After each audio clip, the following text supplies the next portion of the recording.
2016 में 2.5 लाख करोड़ का हमारे देश ने नुकसान झेला है। ये तानाशाही का मामला। अब नरेंद्र मोदी कह रहे हैं मैं नोटबंदी कर रहा हूँ। तब मैं कहना चाहता हूँ 2016 में नोटबंदी करते समय मोदी ने कहा था इस देश में आतंकवाद खत्म हो जाएगा।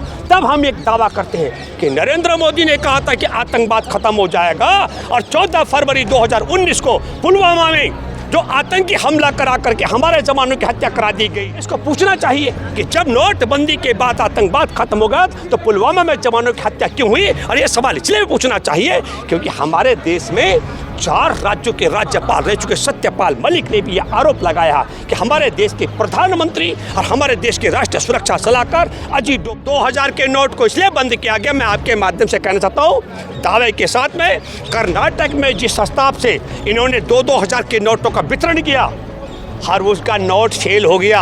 लोगों ने नोट लेकर के पैसा वोट नहीं दिया, इसलिए नरेंद्र मोदी बेशर्म के हाथ में अब शर्मसार होकर के मजबूर होकर के नोट बंद करा रहा है। तो नोटबंदी के मसले पर मेरी बहुत साफ गोई के साथ राय है।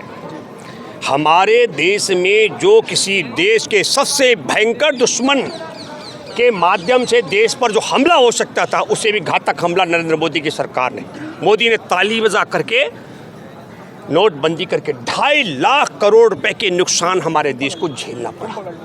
फिर उसके बाद टैक्स पद्धति को बदल करके, और टैक्स पद्धति बदलने के बाद मैं आपको बताना चाहता हूँ हमारे देश में 6.5 लाख उद्योग और व्यापारों पर ताले लगे।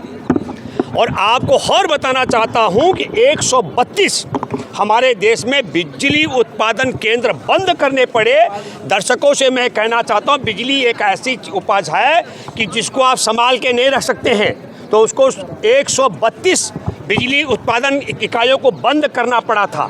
और अगर मैं सीधे शब्दों में कहूँ कि 9 साल देश की बर्बादी तबाही के लिए बेमिसाल नरेंद्र मोदी ने किए हैं। ये भी कहना चाह रहे हैं कि ये जो नोटबंदी का खेल है, 2016 में 2.5 लाख करोड़ का हमारे देश ने नुकसान झेला है। ये तानाशाही का मामला। अब नरेंद्र मोदी कह रहे हैं मैं नोटबंदी कर रहा हूँ। तब मैं कहना चाहता हूँ 2016 में नोटबंदी करते समय मोदी ने कहा था इस देश में आतंकवाद खत्म हो जाएगा।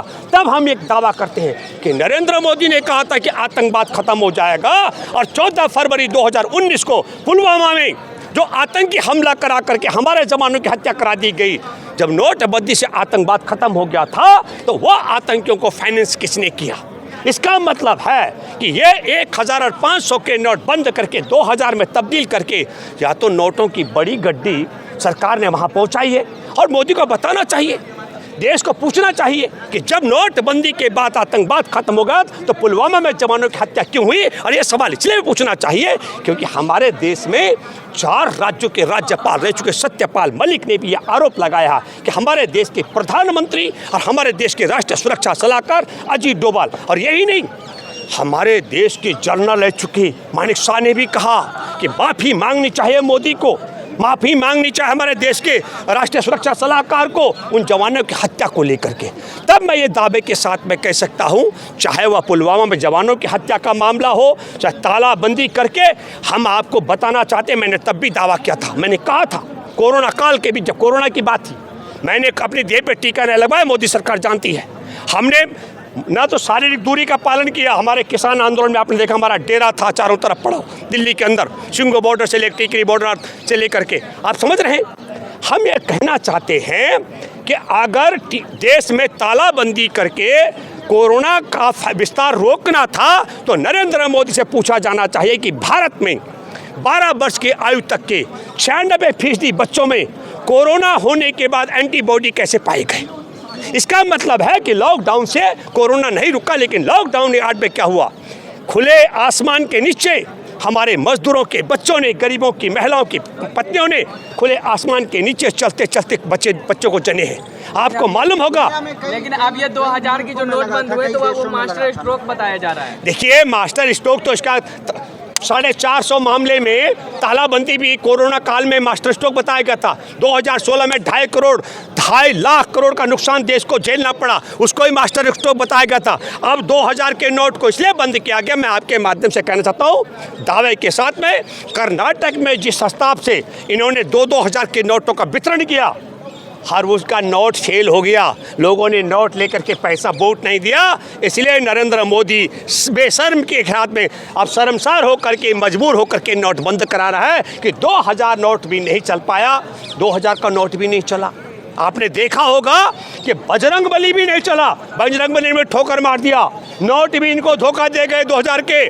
और मुझे लगता है कि राम से भी अब इन्होंने क्या कर दिया, अब बजरंगबली को छोड़ दिया, 2000 के नोट बंद कर दिए, राम का भी पल्ला छोड़ दिया। अब एक कोई पकड़ लिया उन्होंने, वो एक जादूगर है, क्या उसका नाम धीरेन्द्र, क्या धीरेन्द्र शास्त्री। हाँ, धीरेन्द्र शास्त्री एक लड़का है, वो जादूगर है, उससे बढ़िया एक लड़की है, वो क्या नाम है उसका, सुहानी कहती है कि भाई देखो ये फेस रीडिंग का मामला है, और वो इनका जादूगर कहता है कि नहीं हमारी तो हनुमान जी के साथ बात होती है।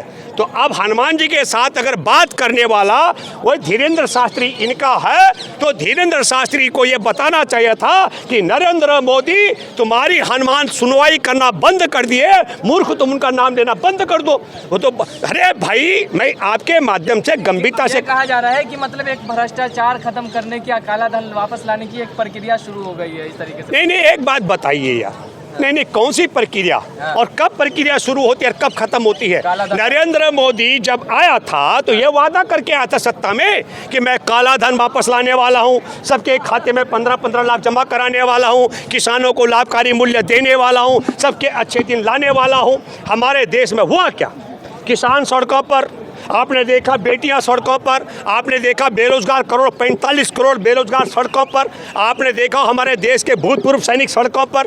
तो किसान सड़कों पर, देश के बच्चे सड़कों पर, देश की बेटियां सड़कों पर, देश की रक्षा करने वाले जवान सड़कों पर, सबको सड़क पर लाए, देश के व्यापारी सड़कों पर टैक्स पद्धति को लेकर। एक बात बताइए, 2016 में जब नए नोट आए वो पुराने नोट बंद हुए, उसके बाद फिर 2022 में 2000 के नोट बंद कर दिया, उस समय पे नैनो चिप की भी बात कही गई थी। नहीं, एक बात सुनिए, जो आप नैनो चिप की बात करने वाले जो पत्रकार हैं, देखो मैं फिर कहना चाहता हूं, वही बेशरम पत्रकार हैं जो तोता की तरह जिस दिन आर्यन खान को इनका जो जीजा है ना समीर बानखेड़े ने जब गिरफ्तार किया था, तब तोता की तरह गिड़गिड़ा रहे थे, कह रहे थे कि देखो सुनो कि एक्टर भी और उनके बेटे भी और उनके बच्चे भी नशा करते हैं। और अब वही कह रहे हैं कि देखो बेगुनाह को फंसा दिया, बेगुनाह को फंसा दिया। वही कह रहे थे कि ज़मीन के नीचे 100-150 मीटर तक भी उस पर नैनो चिप है। मेरे पास तब मोबाइल था 13,500 रुपये वाला, मैं उसको लेके घूमता हूँ।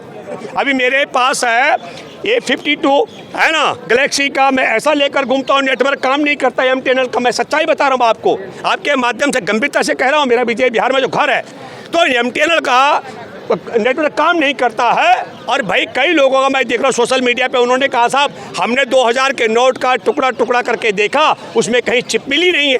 तो ये मैं आपके माध्यम से फिर एक बात बताना चाहता हूँ दर्शकों को, हमारे देश की आज़ादी की जंग में इनका एक कायर सावरकर था जो आधी लड़ाई के बीच में इनका मुखबिर बन गया था गोरों का। इन्होंने कहा कि साहब वो एक बुलबुल के ऊपर बैठ के भारत भ्रमण करता था।